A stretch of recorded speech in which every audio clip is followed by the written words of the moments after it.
Friends, তোমরা সকলেই good নিউজটা পেয়ে গিয়েছো। গুড নিউজ হচ্ছে 11,765 প্যানেলের ওপর স্টে উঠে গিয়েছে। এখন পর্ষদ 9,553 যে ভ্যাকান্সি, সেই ভ্যাকান্সিতে কিন্তু নিয়োগ করতে পারে, অর্থাৎ প্যানেল প্রকাশ্য করতে পারে এবং নিয়োগ প্রক্রিয়া সম্পন্ন করতে পারে।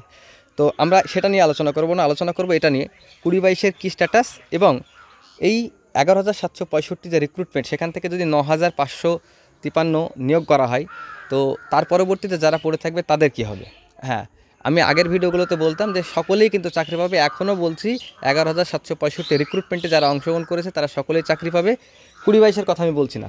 তো এখন কীভাবে পাবে সেটা তো অবশ্যই বোঝাবো। দেখো, আজকে সুপ্রিম কোর্ট থেকে জাজমেন্টটা এমনই এসছে, 9,500 মতো প্যানেল প্রকাশ করতে বলেছে এবং 2,000 সিটের জন্য কি বলেছে সেটা বলছি। দেখো, 2,000 সিটের জন্য এটাই বলা হয়েছে, 2022-কে এখন ইন্টারভিউ নিতে হবে, অ্যাপটিটিউড টেস্ট নিতে হবে এবং তাদেরকে কিন্তু একটা একাডেমি স্কোর এবং ইন্টারভিউ স্কোর করে একটা প্যানেল তৈরি করতে হবে এবং সেই প্যানেলের সঙ্গে 11,765 থেকে যারা চাকরি পাবে না তাদেরকেও কিন্তু ওই প্যানেলে ইনক্লুড করতে হবে, করে কিন্তু একটা কাট অফ করতে হবে এবং সেই কাট অফে যারা আসবে তারা তো চাকরি পাবে, সেই কাট অফে যারা আসবে না তারা চাকরি পাবে না।